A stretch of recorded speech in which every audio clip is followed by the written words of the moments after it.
Welcome back to Revive School Lesson 39. Yes, we're finishing up this week in 2 Corinthians chapter 7. I'm Pastor Tom Schiefer, again, one of the pastors from Indiana that has the joy of being together with you and helping to teach. I get to be a participant with the Revive School gatherings up in Northern Indiana, and I'm actually part of one of the D groups. So a shout out to my D group. You guys have been absolutely incredible. To all the D groups that are just pressing in to a whole nother level, it's been absolutely a joy.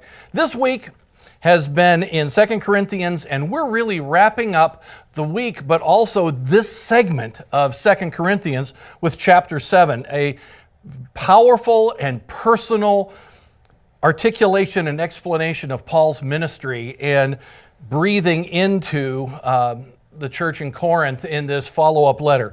Chapter 7 really begins with this appeal of reconciliation. It caps a lot that we've been looking at. And he says, therefore, wrapping all this up, dear friends, since we have such promises, let us cleanse ourselves from every impurity of the flesh and spirit, making our sanctification complete in the fear of God. He's breathing this in. This is a natural conclusion to everything that he was doing in chapter 6. And you notice there's these handoffs all the way through this week, these 7 chapters. The chapter divisions were added in by publishers later to help us. Then verses were numbered, were added in later to also help us again by publishers. They weren't there. This was all one thought, all one letter. So he's wrapping this up, this incredible conclusion. Let's get cleaned up from every impurity of the flesh and spirit. Encouraging all of them and all of us to get clean. He's been spending so much of all of his letters in Corinth dealing with the problems of the church in Corinth. And they had bunches of problems. But he begins to express this real confidence and joy in the brothers and sisters in Corinth that's going to motivate them on to faithful service. And again, our buddy Warren Wearsby kind of highlights out a threefold encouragement that we have in this chapter. And in verses 2 to 4, Paul encourages the church. And I really think that we'll probably incredibly spend most of our time here because there's something that the Lord's laid on my heart there. But notice how he begins this way. Accept us. Literally make room for us. When we come down, Pastor Gordy and I, Pastor Fred, any of the guys that come from out of town, Kyle and Laura and Jude and the rest of the family, they make room for us. They welcome us into the home. And that's what Paul begins with here. Make room for us.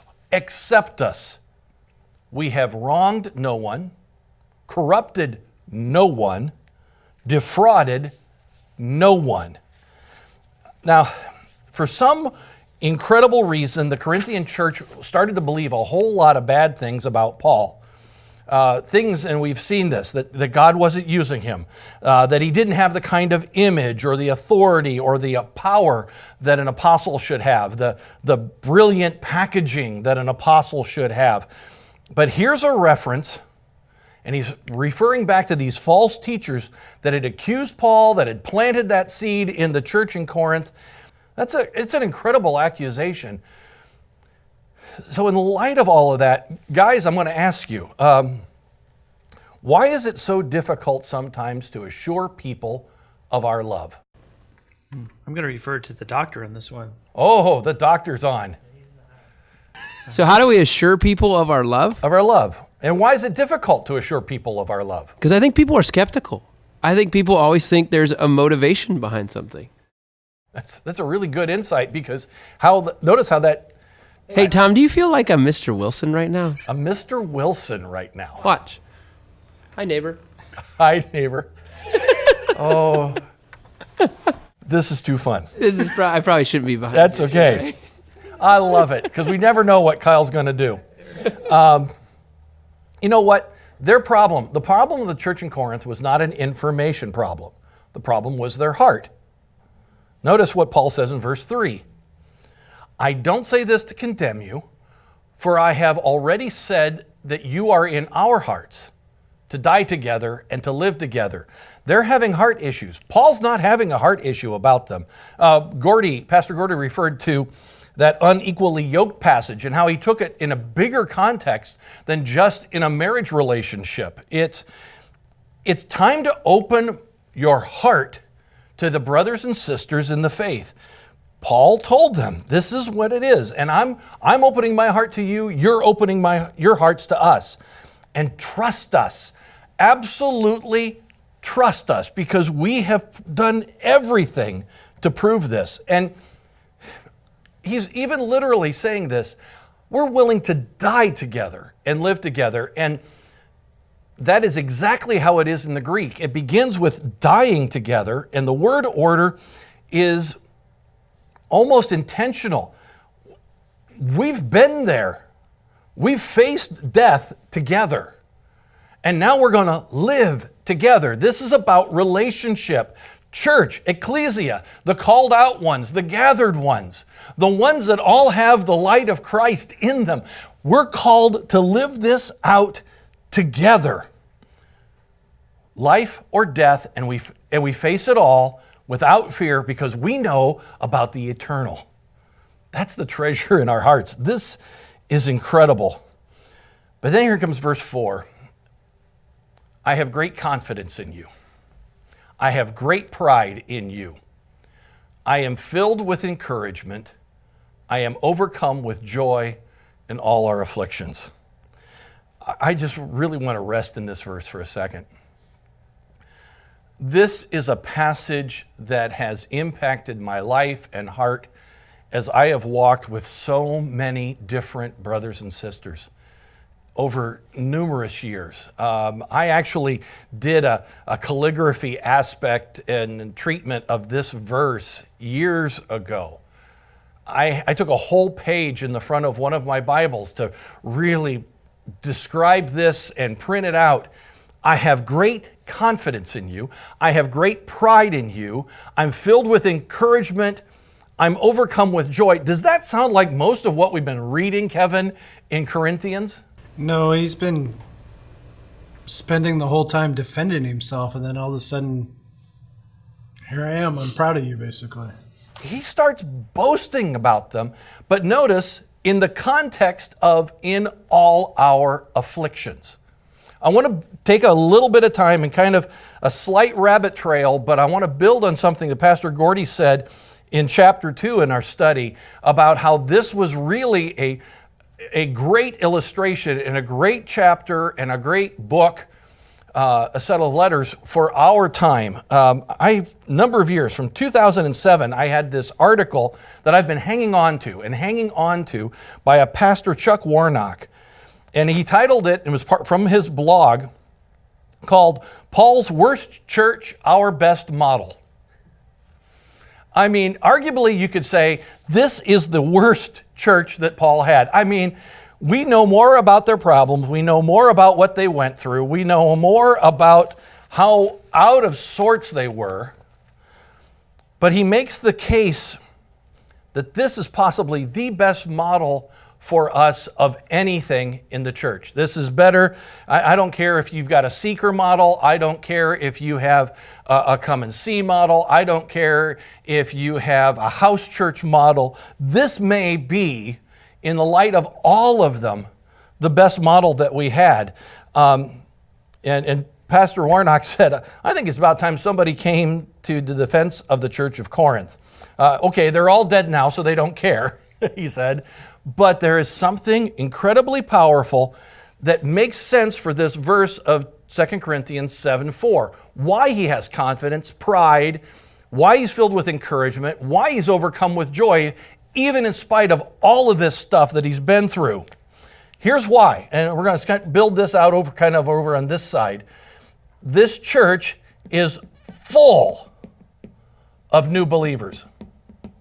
I mean, how many of our churches count church growth based on who's shifting to go where?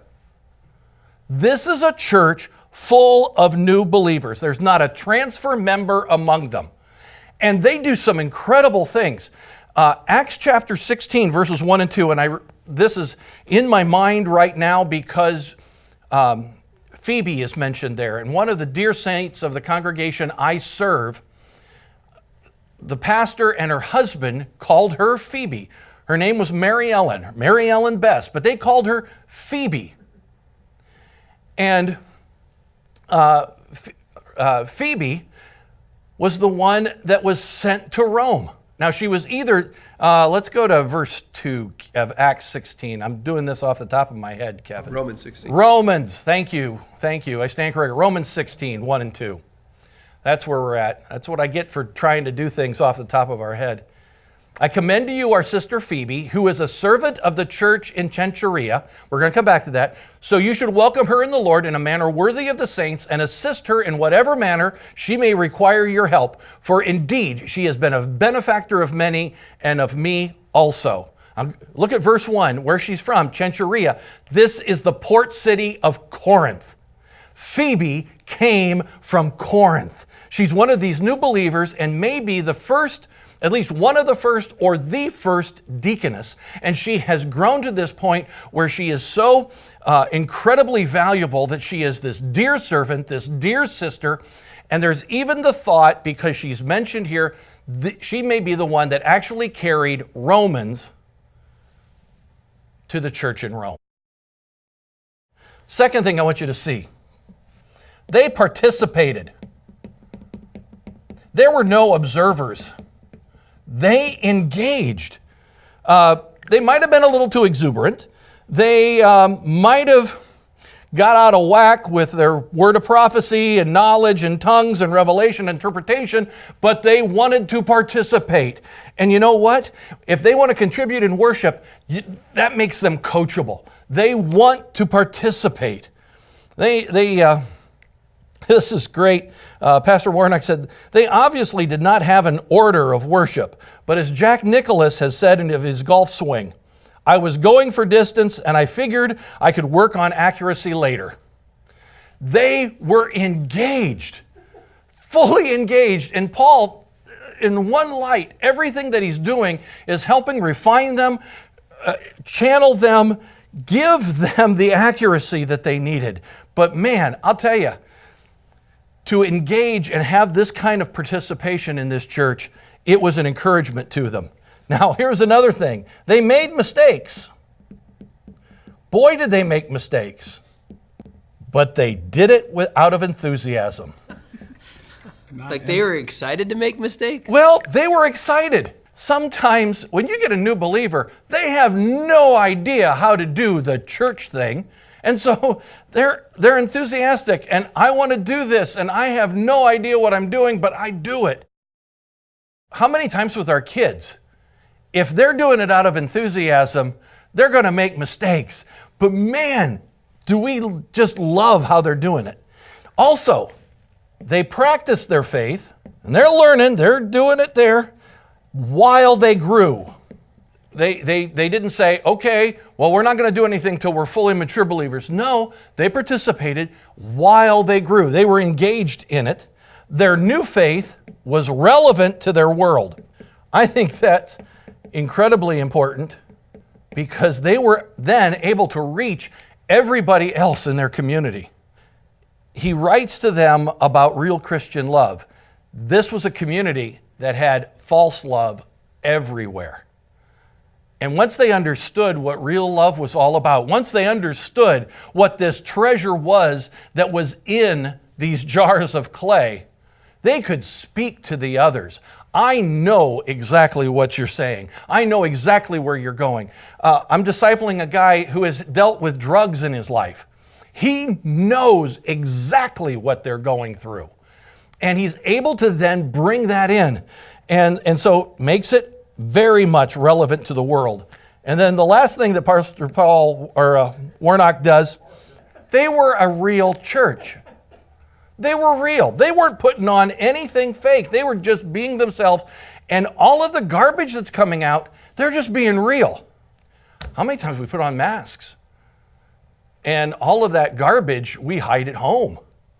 all of the filth that's there, we protect it and we think nobody will see us. So we'll dress right and we'll put on the right face and we'll make it all look good.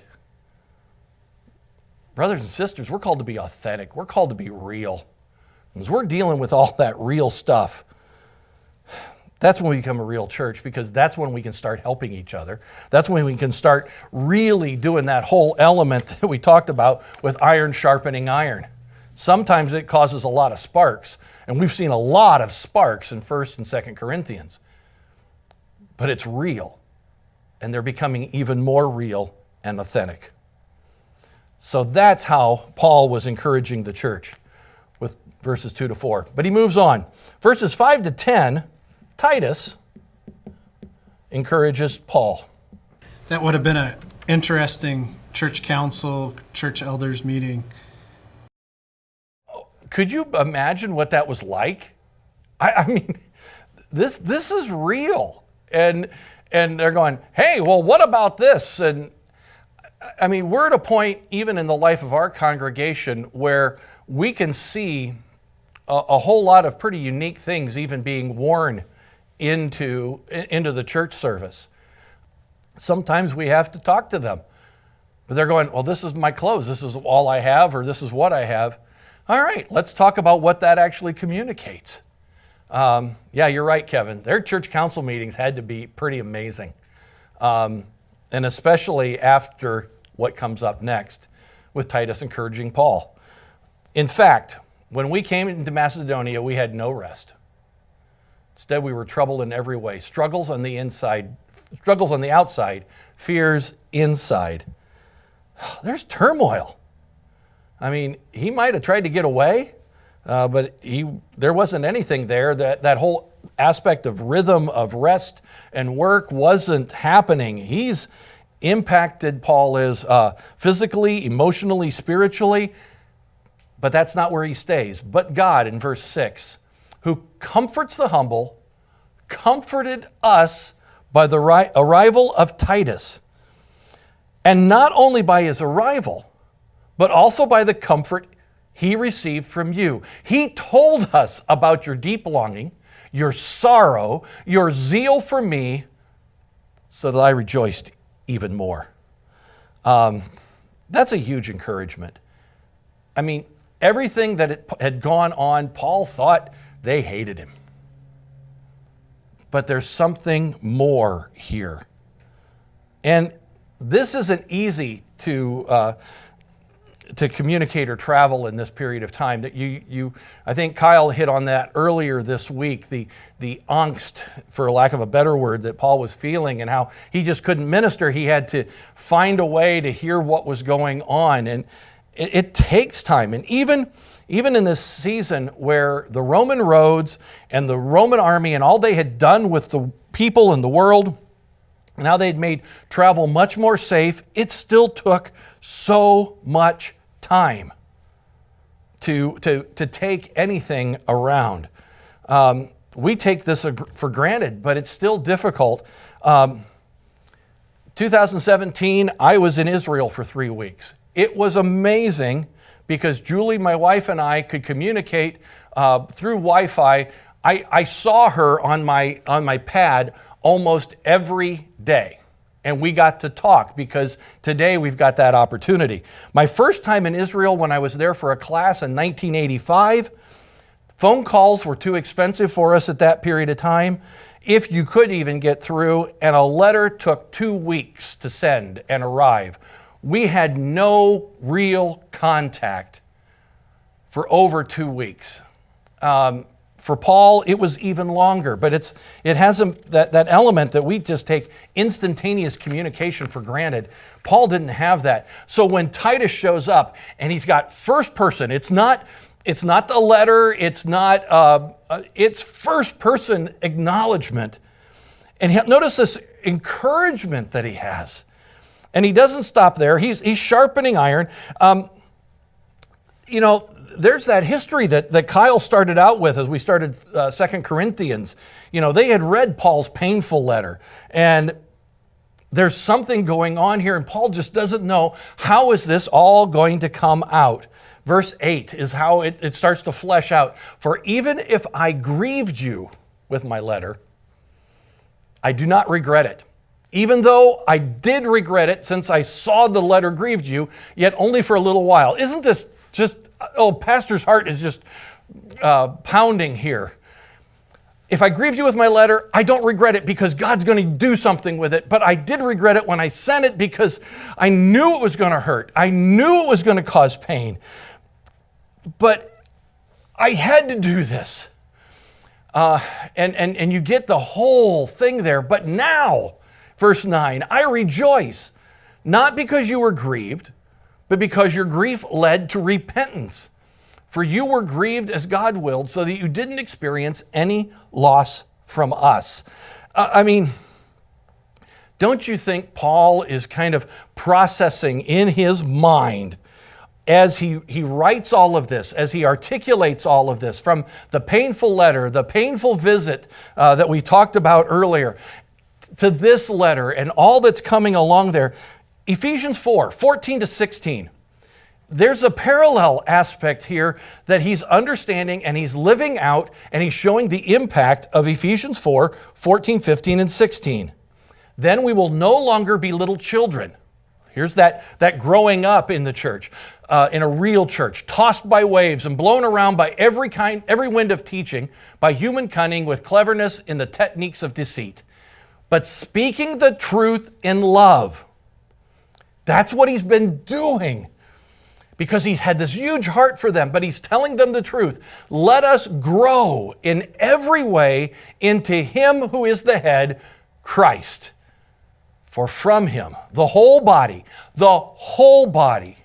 fitted and knit together by every supporting ligament, promotes the growth of the body for building up itself in love by the proper working of each individual part. Do you notice here that all of the things that he's been talking about in 2 Corinthians chapters 1, 2, 3, 4, 5, and 6 are all coming together. That whole element of living out what it's like to be life in jars of clay that has a treasure inside, how that brings out the unequally yoked. Those that have that treasure inside are bonded together. We're built together. We're brought together. And he sees this with incredible joy, with incredible encouragement, because they repented. They came back. They understood, and they accepted it with the love with which it was sent, even as hard as it was. And we also see something else here.